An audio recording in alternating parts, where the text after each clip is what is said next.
Hello everyone, কেমন আছো তোমরা সবাই? আশা করছি অনেক ভালো আছো। অফ সিজনের তাল, হ্যাঁ এটা একটা অফ সিজনের তাল। পুরো তালের সিজন চলে গেছে কিন্তু কোনো তাল খাওয়া হয়নি। তালের বড়া বা তালের ক্ষীর কোনো কিছুই খাওয়া হয়নি। তো এইটা একটি 12 মাসি তাল গাছের তাল একজন রিলেটিভ দিয়ে গেছেন। তো ভাবলাম যে তালের বড়া খাওয়া যাক, কারণ তালের কথা মাথায় আসতে তো প্রথমে তালের বড়াটাই মাথায় আসে না।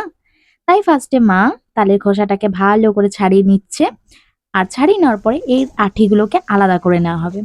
তারপরে তালের একটি আঠি অপর একটি আঠির সাথে পিটিয়ে পিটিয়ে নরম করে নিতে হবে।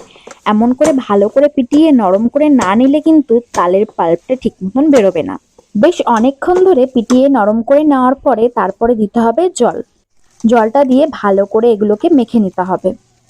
তাল থেকে কিন্তু তালের পাল্পটা বের করা একটা অনেক বড় প্রসেস, কিন্তু একবার যদি হয়ে যায় তবে কিন্তু খেতে অসাধারণ লাগে, সেটা তালের পায়েস হোক কিংবা তালের ক্ষীর কিংবা তালের বড়া। তারপরে দেখো এখানে একটা গ্রেটারের সাহায্যে তালের আঠিগুলোকে নিয়ে ভালো করে ঘষে নিতে হবে, যাতে তালের পাল্পটা পুরোপুরি বেরিয়ে যায়। আর এখানেই শেষ না, দেখো একটা ছাঁকনি, বড় ছাঁকনির সাহায্যে এটা ছেঁকে নিতে হবে, কারণ যাতে তালের আঁশগুলো থেকে না যায়। আর এই আঁশগুলো ছেঁকে বেরিয়ে গেলে একদম পিওর যে পাল্পটা পাওয়া যাবে, এটা একদম বড়া করার জন্য রেডি। তো ভালো করে এখানে ছেঁকে নেওয়া হয়েছে। আর দেখো তালটা কি পরিমাণে গাঢ়, যে কারণে তালটা ছাকার পরও ছাঁকনির নিজের থেকে পড়ছে না, ছাঁকনির পেছনটায় লেগে আছে। এটুকু হয়ে গেলে কিন্তু বেশ খানিকটা কাজ কমে যায়। তারপরে পরিমাণ মতন ময়দা, স্বাদ অনুসার চিনি ও সামান্য লবণ দিয়ে এই মিশ্রণটিকে ভালো করে মাখিয়ে নেব।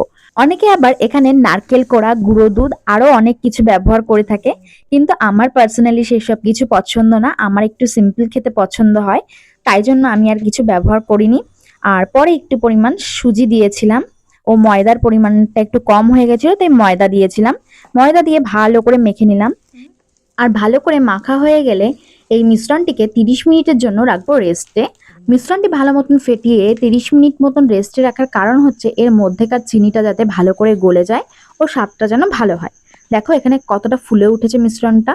তারপরে একটা কড়াইতে পরিমাণ মতন সাদা তেল দিয়ে একে একে বড়াগুলোকে ছেড়ে দিতে হবে। সাবধানে ছাড়তে হবে যাতে একটির গায়ে অপরটি না লেগে যায়। একদম লো টু মিডিয়াম আঁচে এই বড়াগুলোকে ভাজতে হবে, না হলে কিন্তু ভেতরটা কাঁচা থেকে যেতে পারে। আর কাঁচা থেকে গেলে ভেতরটা তেমন একটা স্বাদ হবে না খেতে। আর ঠিক এরকম কালার চলে আসলে ভাববে বড়াটা ভাজা হয়ে গেছে। তখন একটা ঝাঁঝরির সাহায্যে তেল ঝরিয়ে বড়াগুলোকে তুলে নিতে হবে। এবার তুলে নিলেই খাবার জন্য রেডি আমাদের তালের বড়া। খেতে কিন্তু খুব সুন্দর হয়েছিল, আর কালারটাও কিন্তু খুব সুন্দর এসেছিল এবং খুব মুচমুচে হয়েছিল। তোমাদের যদি আমার ভিডিও ভালো লেগে থাকে প্লিজ সাবস্ক্রাইব করে আমার পাশে থেকো।